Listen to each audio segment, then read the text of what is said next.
Bonjour, aujourd'hui nous allons aborder l'obusier de 105 mm modèle 50 et son automoteur. Tout débute en 1945 avec le premier plan d'armement d'après-guerre qui décide de conserver les calibres de 105 et 155 mm pour l'artillerie de campagne avec la création de pièces nationales. Concernant le calibre de 105 mm, il est prévu de remplacer l'obusier HM2 américain. Le cahier des charges de l'état-major pour l'obusier tracté de 105 mm repose sur une portée de 14 km, soit 3 km de plus que l'obusier américain, ainsi qu'une capacité de tir tous azimuts, quel que soit l'angle de tir, qui est de -7 à +70 degrés. La pièce a une masse de 3200 kg en route, contre 1900 kg pour le modèle américain.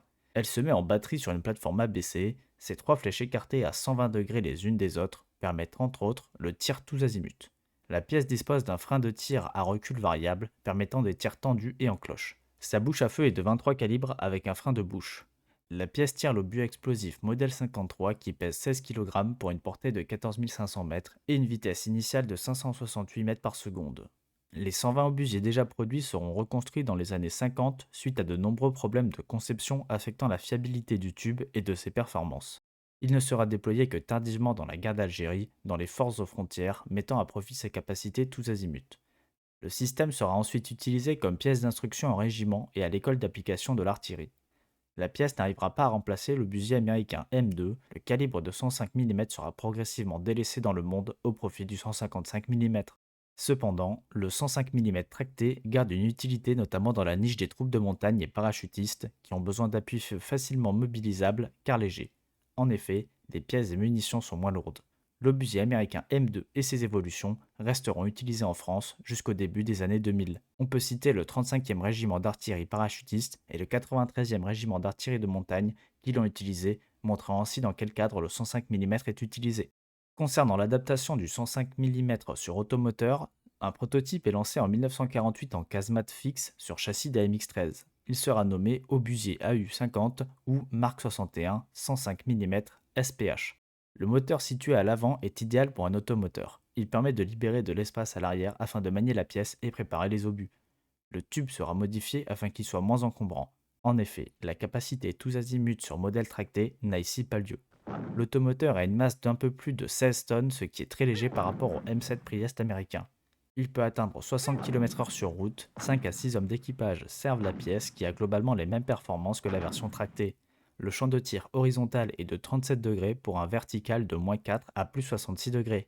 Il emporte 56 coups, dont 2 courtes portées dans la casemate. Sa cadence de tir est de 6 coups minutes. On peut aussi citer sa mitrailleuse sur le toit.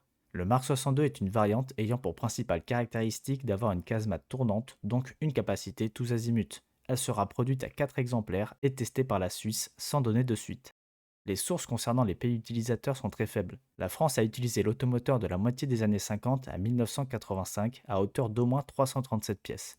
Israël en aurait reçu 60 qui ont notamment participé à l'intervention de Suez en 1956. Le Maroc aurait aussi reçu 45 pièces dans les années 70 qui sont de seconde main. Les Pays-Bas, eux, ont reçu entre 82 et 92 pièces entre 1965 et 1984. À noter que la version livrée a un tube de 30 calibres. On retrouve cette version en Indonésie. À ma connaissance, il n'y a pas de successeur en 105 mm dans les forces françaises. Cependant, Nexter a conçu et produit le LG1 de 105 mm qui n'est pas en service en France. Le 105 mm est un calibre d'artillerie de moins en moins répandu, cela s'explique par l'utilisation du 155 mm qui a de meilleures performances. On peut aussi faire un parallèle de concurrence avec les mortiers de 120 mm.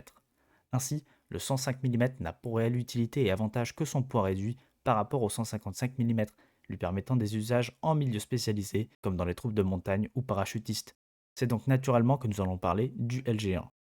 Le LG1 pour canon léger est développé par Nexter sous fonds propres spécifiquement pour le marché d'exportation.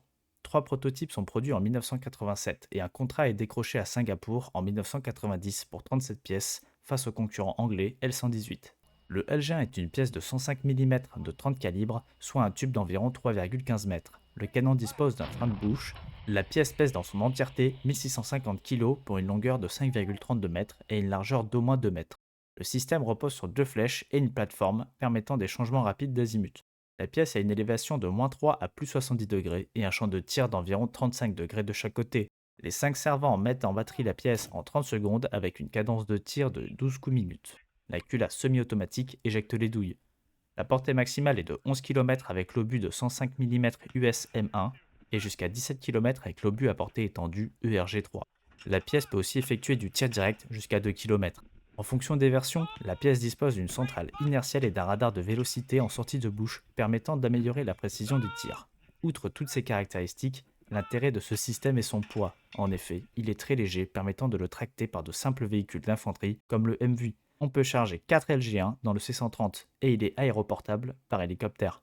On comprend donc que cette pièce est destinée à des forces de réaction rapide ou de milieux spécialisés. La pièce a été utilisée en Bosnie et en Afghanistan par les Canadiens, elle a aussi pris part au conflit armé colombien.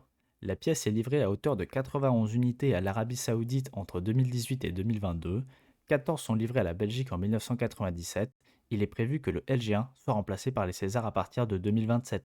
Le Canada a reçu 28 pièces en 1996, ils sont à présent en réserve puisque le M777 l'a remplacé.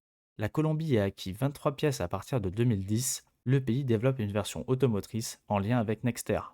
20 LG1 sont livrés à l'Indonésie en 1996, le Sénégal a commandé 8 pièces avec une livraison de 4 pièces en 2023. La Thaïlande a reçu 51 LG1 à partir de 1996 dans différentes versions et aussi en seconde main depuis Singapour qui en avait acquis 37. J'espère que la vidéo vous aura plu. Je vous invite à vous abonner, liker, commenter et partager. On se retrouve pour une prochaine vidéo.